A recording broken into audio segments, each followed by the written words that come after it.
The mediation office was aggressively neutral.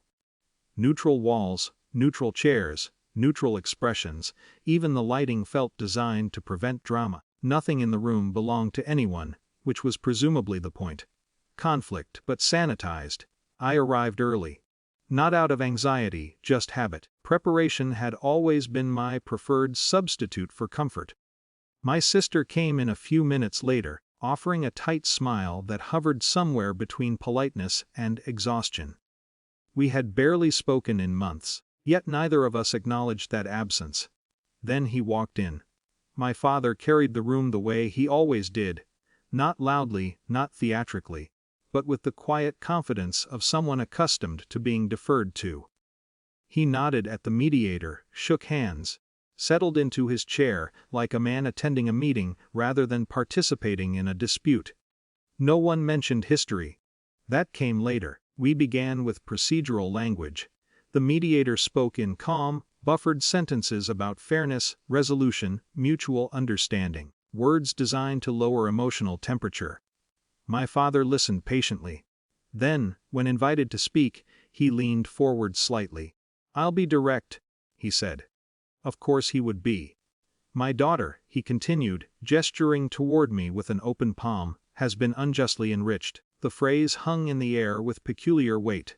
Legalistic, polished, pre-selected. My sister shifted in her chair. The mediator nodded, inviting elaboration. "There were opportunities," my father went on, "family advantages, support structures, and while I'm proud of her success," a pause, calibrated for effect, "equity matters." Equity. It was fascinating, the way moral language can be weaponized without raising one's voice. She should give her sister half. No anger, no hostility. Just certainty. My sister inhaled sharply, then looked down at her hands. Not agreeing, not disagreeing. Simply absorbing impact. I didn't speak, not because I was stunned. Because I recognized the architecture. This wasn't emotion. This was narrative construction. Unjustly enriched, family advantages. Equity. Each phrase carefully chosen, polished over time, repeated internally until it acquired the texture of truth. The mediator turned toward me. "How do you respond to that?" There are moments where reaction feels like surrender. Where anger, defense, explanation, all of it simply feeds the structure already built. So I didn't react. I opened my laptop. The sound itself felt louder than expected, that soft mechanical click slicing through the room's curated calm. My father frowned faintly. "What are you doing?" he asked. No hostility yet, only irritation at deviation from script. I didn't answer. I rotated the screen slightly so the mediator could see. Rows of numbers, transaction histories, account identifiers, nothing dramatic, nothing visually explosive, just documentation, dry, clinical, profoundly indifferent to interpretation. "I think," I said quietly, "we should talk about unjust enrichment." The mediator leaned forward. My sister looked up. My father's posture changed almost imperceptibly. A tightening around the shoulders. A stillness that hadn't been there before. "What is this?" he asked. Still calm. "But thinner." "A secondary account," I replied. "I don't have a secondary account." "You do." "I would know." "Yes," I said gently. "You would." Silence moved differently now. Not emotional silence, cognitive silence. The mediator adjusted her glasses, scanning the screen with professional focus, the unmistakable shift from interpersonal facilitation to factual evaluation. "These transfers," she murmured. My father leaned in. His confidence didn't shatter.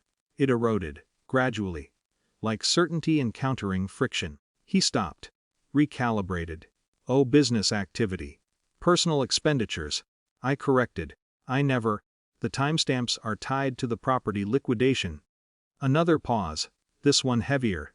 My sister's expression had changed completely, not shock, not outrage. Something more unsettling, recognition, fragments aligning. "But that money was gone," my father said, to the room, to himself. "To reality," I said. "It couldn't be." "It was?" The mediator's voice entered then, stripped of earlier softness. Measured. Institutional. "I'm going to need clarification on the origin of these funds." There it was, the axis shift.